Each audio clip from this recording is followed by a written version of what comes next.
Le chauffard a sonné. Dans la religion juive, cet instrument de musique annonce une fête, mais aujourd'hui à Auschwitz, c'est un jour de mémoire. Pour le 25e anniversaire de la Marche des Vivants, plusieurs milliers de personnes venues de 50 pays ont répondu présents pour rallier symboliquement Auschwitz et Birkenau, où plus d'1 million de juifs ont été exterminés par les nazis durant la Seconde Guerre mondiale. Nous venons ici chaque année pour que les gens soient témoins, qu'ils voient de leurs propres yeux les baraquements, qu'ils voient l'endroit où plus d'1 million de personnes ont été assassinées. Ensemble, nous voulons dire plus jamais ça. Dans les baraques d'Auschwitz transformées en musée, l'émotion succède à la stupeur. Face aux milliers de chaussures entassées derrière les vitres, les visiteurs, en particulier les jeunes, sont nombreux à craquer.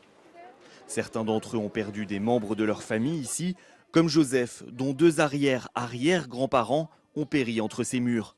C'est la première fois qu'il vient ici. Je découvre un peu la réalité, même si c'est qu'une infime partie de ce qui se passe, ce qui s'est vraiment réellement passé. Mais je vois un peu le lieu où une partie de ma famille a été massacrée. C'est émouvant. La Marche des Vivants, c'est aussi la rencontre de plusieurs générations. En 1945, George Sherman n'était pas à Auschwitz. Lui faisait partie des troupes qui ont libéré le camp de Mauthausen en Autriche. Il est l'un des 15 libérateurs américains à avoir fait le déplacement en Pologne cette année.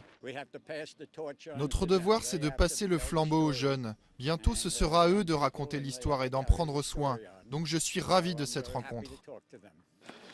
Plus encore que les mots, les images de cet enfer se chargent elles-mêmes de transmettre leur message aux jeunes générations, celles qui n'ont pas connu les horreurs de la guerre, mais qui ont pu se les imaginer le temps d'une journée, comme jamais auparavant.